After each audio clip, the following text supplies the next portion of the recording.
Os avanços da biologia molecular vêm garantindo importantes progressos no diagnóstico e no tratamento de muitas doenças. Entre elas está o câncer cervical, que é a segunda causa mais frequente da morte de mulheres em todo o mundo. Estudos recentes mostram que o papilomavírus humano, HPV, está presente em mais de 90% dos casos desse tipo de câncer. Um importante fator para a disseminação da doença é que um número entre 50% e 80% das mulheres sexualmente ativas serão infectadas pelo HPV em algum momento de suas vidas. Embora a maioria das infecções seja transitória, sendo combatida espontaneamente pelo sistema imune, a infecção pelo papilomavírus humano é muito comum.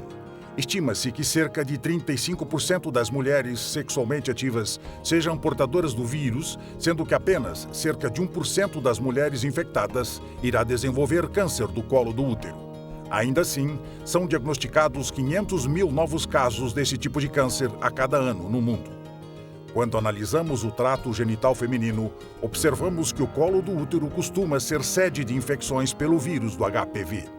Olhando mais de perto o epitélio que reveste o colo uterino, observamos que o HPV penetra nesta mucosa, aproveitando uma eventual microfissura, evento que coloca o vírus em contato direto com a membrana externa das células epiteliais.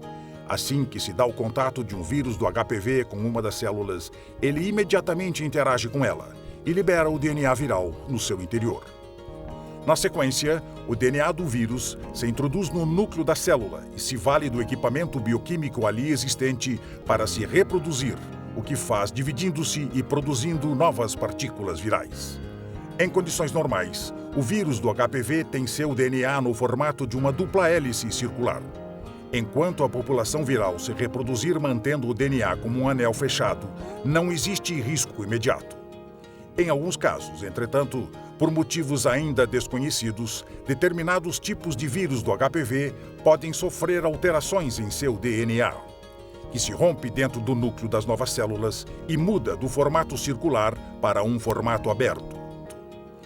Essa mudança na configuração do DNA viral é o primeiro passo no processo que leva ao câncer do colo uterino, uma vez que facilita o mecanismo pelo qual o DNA do vírus se incorpora diretamente no DNA das células humanas infectadas.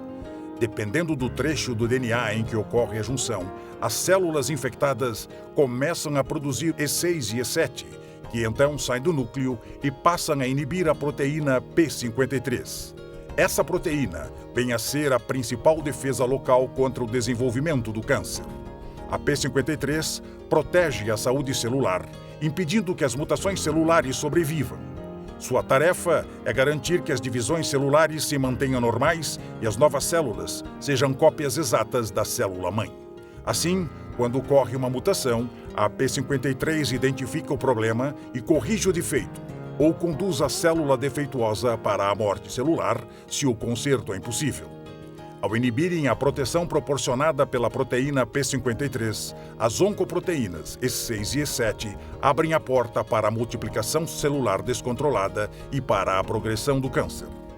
O novo exame de E6 e E7 do laboratório Salomão Isop permite a detecção do RNA mensageiro dos genes E6 e E7 dos vírus de risco, HPV 16, 18, 31, 33 e 45, o que permite saber se existe ou não a associação do DNA viral com o DNA das células do colo do útero e o consequente início da atividade oncogênica. A possibilidade de se conhecer a eventual atividade oncogênica de uma infecção pelo HPV representa um significativo avanço em relação aos exames tradicionais, como o Papa Nicolau e a citologia líquida, permitindo uma abordagem diagnóstica de melhor acurácia, que pode reduzir as incertezas e permitir prescrições mais efetivas, com claros benefícios para os médicos e seus pacientes.